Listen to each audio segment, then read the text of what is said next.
Epione pain management and regenerative centre. ఇక మీ నొప్పులు శాశ్వతం కావు. నమస్తే, వెల్కమ్ టు ఆర్టీవీ. నేను చంద్రశేఖర్. ప్రస్తుతం కరీంనగర్ కాంగ్రెస్ పార్టీ అభ్యర్థిగా లోక్సభలో సుడిగాలి పర్యటన చేస్తున్నారు. షార్ట్ టైంలో లేటెస్ట్గా దూసుకుపోతున్నటువంటి వెల్చాల రాజేందర్రావు మనతో ఉన్నారు. రాజేందర్రావు గారు, ఎట్లా ఉంది ప్రచారం? మీరు ఎట్లా స్పందిస్తున్నారు? మిమ్మల్ని ఎట్లా రిసీవ్ చేసుకుంటున్నారు? ప్రజలు బ్రహ్మరథం పడుతున్నారు. ఎక్కడికి పోయినా ఏదైతుందో వేల మంది తరలి వచ్చి మాకు మంచి నాయకుడు దొరికినాడు, కాంగ్రెస్ పార్టీ ఏదైతుందో మంచి నాయకుడిని సెలెక్ట్ చేసి పార్లమెంటు టికెట్ ఇచ్చింది, మేమందరం ఉత్సాహంగా పాల్గొని బంపర్ మెజారిటీతో గెలిపిస్తామని అంటున్నారు. KTR, BRS working president KTR ఒక కామెంట్ చేయడం జరిగింది మీ పైన. గీతాభవన్ చౌరస్తాలో కాంగ్రెస్ పార్టీ అభ్యర్థి ఉంటే గుర్తుపడతారా? గుర్తుపట్టేటోళ్ళు ఎవరు మీకు తెలుసా అని చెప్పేసి క్వశ్చన్ చేశారు. కేటీఆర్ గీతాభవన్ చౌరస్తాలు అనలేదు, వేములవాడ మీటింగ్లో అన్నాడు, తిప్పాపూర్ చౌరస్తా మీద అన్నాడు. కేటీఆర్కు నేను ఒక్కటే అడుగుతున్నాను, నీ అయ్యని అడుగు రాజేందర్రావు ఎవరో. నన్ను రాజేందర్రావును కరీంనగర్ ప్రజలు రికగ్నైజ్ చేసుడు, మనం ఏదైతే ఉందో టవర్ కాడికి నువ్వు రా, నువ్వు నిల్చుందాము. నా దగ్గరికి వందలాది మంది వచ్చి ఎంత ప్రేమ ఆప్యాయత పంచుకుంటూ రాజన్న వచ్చిండు అంటారు. నిన్నొక విష సర్పం చూసినట్టు చూస్తారు అక్కడ.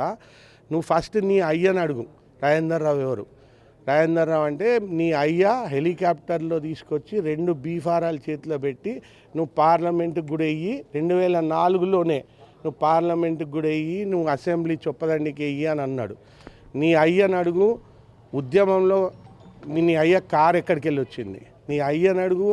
ఉద్యమము అప్పుడు ఇంట్లో చిన్న టీవీ ఉంటే పెద్ద టీవీ ఎక్కడికి వెళ్ళి వచ్చింది? నీ అయ్యని అడుగు.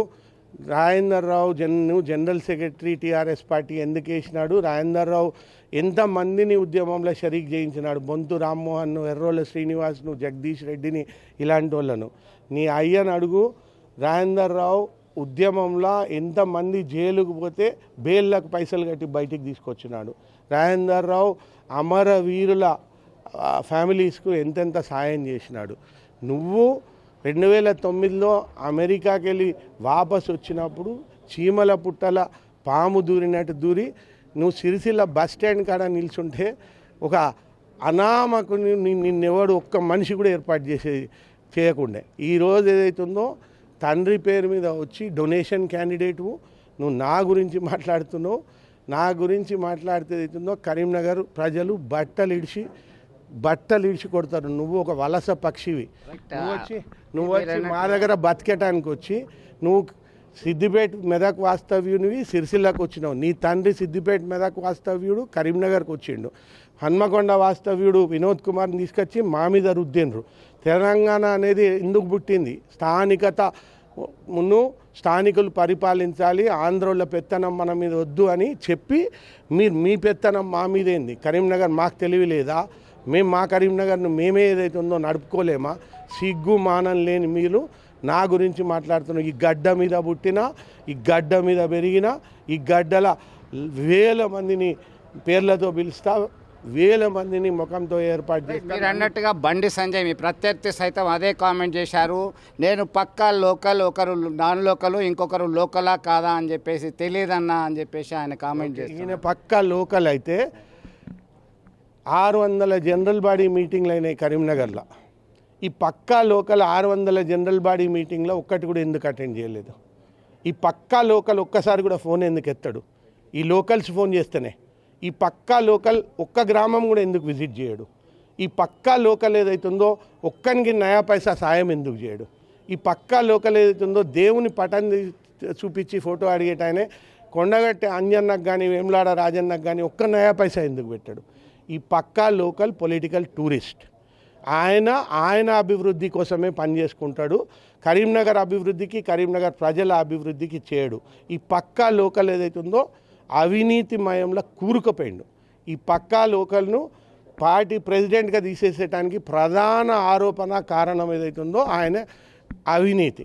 ఈ పక్కా లోకల్ ఆయన భార్య మంగళసూత్రం అమ్మి నామినేషన్ పత్రం కట్టిన మొగోడు. ఈ పక్కా లోకల్ ఏదైతుందో ఇవాళ 1000 కోట్లకు అధిపతి అయి 100 కోట్లు ఖర్చు చేస్తున్నాడు. నేను 100% కరీంనగర్ వాస్తవ్యుని.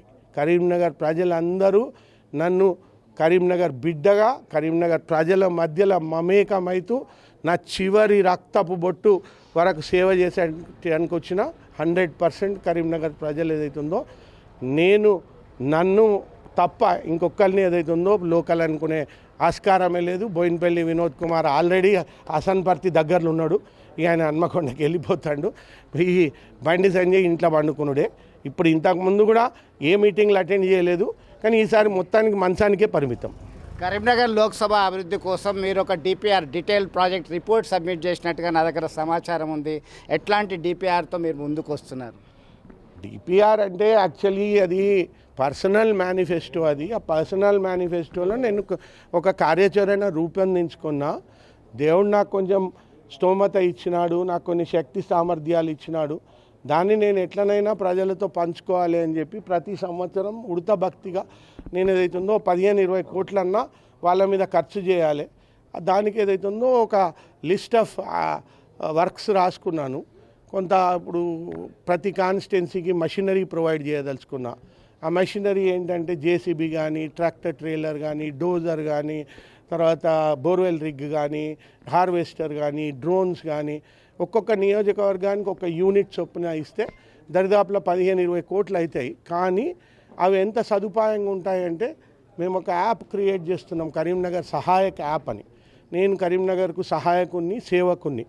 సో ఆ యాప్ ద్వారా ఫోన్ ద్వారా ఎవరైనా ఏదన్నా సమస్య, సపోజ్ భూపాల్ పట్నంలో ఏదైతుందో ఒక చిన్న ప్రాబ్లం వచ్చింది, ఒక కట్ట తెగింది, ఒక పిల్లకాలువ తెగింది, ఇమీడియట్గా యాప్లో పెడితే ఆ సమస్యను అది ఎమ్మెల్యే గారి ఆర్ మా పెద్ద నాయకుల కాంగ్రెస్ పెద్ద నాయకుల దృష్టికి తీసుకపోతే ఇమీడియట్గా ఆ మెషినరీ పోయి గవర్నమెంట్ దృష్టికి తీసుకుపోకుండా కొన్నిసార్లు గవర్నమెంట్ ఏదైతుందో ద్వారా పనులు కావాలంటే ఒక వారం 10 రోజులు పట్టవచ్చు, దానికి ఫండ్ లేదని, దానికి మళ్ళీ ఫండ్ క్రియేట్ కావాలని.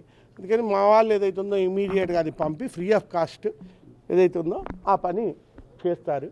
అట్లానే ఒక మంచి ఇంటర్నేషనల్ స్కిల్ డెవలప్మెంట్ సెంటర్, అట్లానే ఓల్డ్ ఏజ్ హోమ్స్, అట్లనే కే హబ్ అని ఒక ఇన్వెస్ట్మెంట్ హబ్ ఒక 5 కోట్లతో, ఒక international cricket stadium HCA BCCI సహకారంతో ఇవన్నీ నేను చేయదలుచుకున్నా. అదొక ప్రణాళిక రాసుకున్నా. సిరిసిల్ల వీవర్స్ పరిస్థితి కూడా చాలా దయనీయంగా ఉంది. దానికి నేను ఒక కాన్సెప్ట్ రాసుకున్నా, ఒక డ్రాఫ్ట్.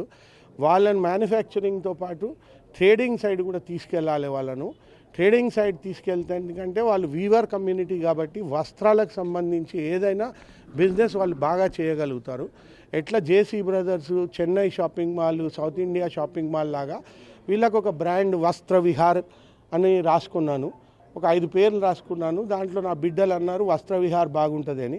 సో వస్త్ర విహార్ అని పెట్టి సీఎం గారి ద్వారా ఒక 2 ఎకరాలు అలాట్మెంట్ చేయించుకొని శిల్పారామం పక్కకు కానీ హైటెక్స్ రోడ్లో కానీ దానికి ఒక 100 కోట్లు అలాట్మెంట్ చేసి ఆ మాల్ ఏదైతుందో కంప్లీట్ చేసేటానికి glass facade mall, ground plus 4 floors.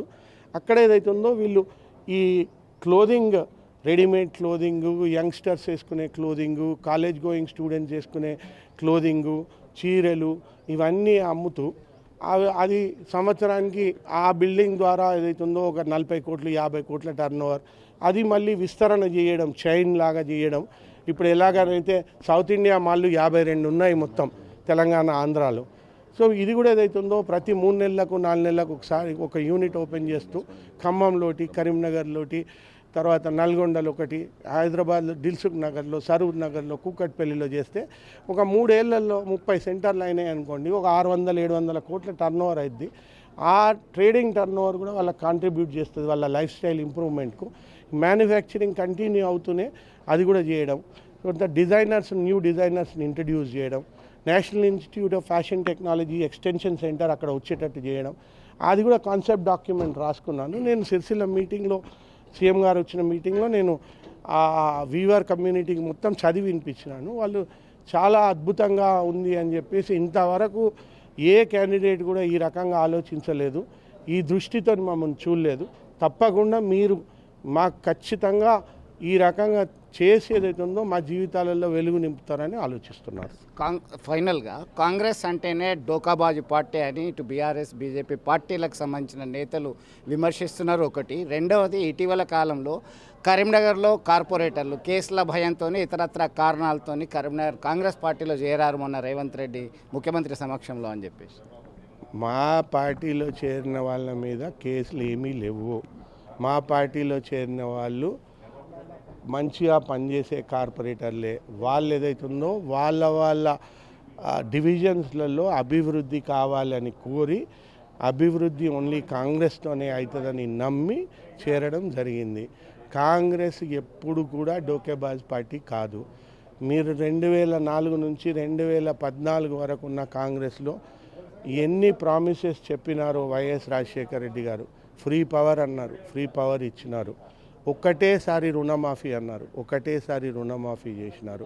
Fee reimbursement అన్నారు, ఫీజు రీయింబర్స్మెంట్ చేసినారు. 108, 104 అన్నారు, చేసినారు. ఆరోగ్యశ్రీ అన్నారు, చేసినారు. ఒక్క ప్రామిస్ కూడా ఫెయిల్ కాకుండా చేసిన కాంగ్రెస్ పార్టీ. ఇప్పుడు కూడా ఒక్క సింగిల్ ప్రామిస్ కూడా ఫెయిల్ కాము, సింగిల్ గ్యారంటీ కూడా ఫెయిల్ కాము. డోకేబాజ్ పార్టీలు అంటే బీఆర్ఎస్.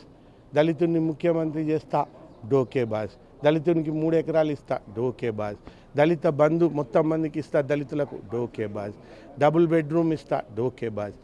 మోడీ గారు 2 కోట్ల ఉద్యోగాలు సంవత్సరానికి ఇస్తా, డోకేబాజ్. 15 లక్షల రూపాయలు ప్రతి ఒక్కరు అకౌంట్లో వేస్తా. మీ అకౌంట్లో పడ్డట్టున్నాయి, అందుకే మీరు స్మైల్ చేస్తున్నారు. సో అదొక డోకేబాజ్. ఉద్యోగాలు ఇస్తా, డోకేబాజ్. తర్వాత రైతుల ఆదాయం రెట్టింపు చేస్తా, డోకేబాజ్. సో డోకేబాజ్ పార్టీలు ఈ 2 పార్టీలు. కాంగ్రెస్ ఎప్పుడూ డోకేబాజ్ కాదు. కాంగ్రెస్ చెప్పింది చేస్తుంది, కాంగ్రెస్ ఇచ్చిన మాట నిలుపుకుంటుంది. ఫైనల్గా కరీంనగర్ కాంగ్రెస్ పార్టీ అభ్యర్థిగా లోక్సభ ప్రజలకి ఓటర్లకి మీరు ఇచ్చే మెసేజ్ ఏంటి?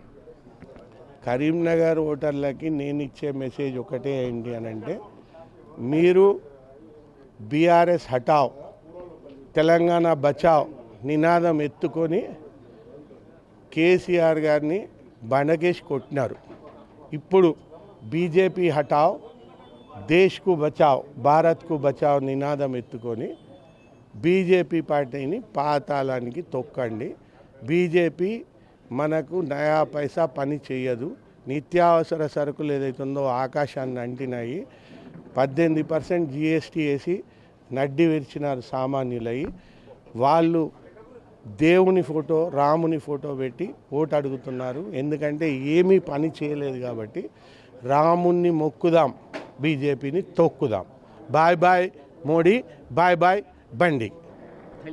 మొత్తం మీద తన యొక్క ప్రణాళికతో కరీంనగర్ లోక్సభ అభివృద్ధి కొరకు డీటెయిల్గా ప్లాన్ చేసుకున్నారు.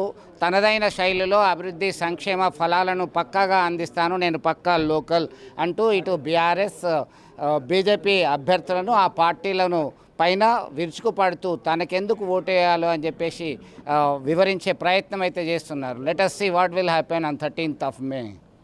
ఇది ఇక్కడ తాజా అప్డేట్. నమస్తే అండి.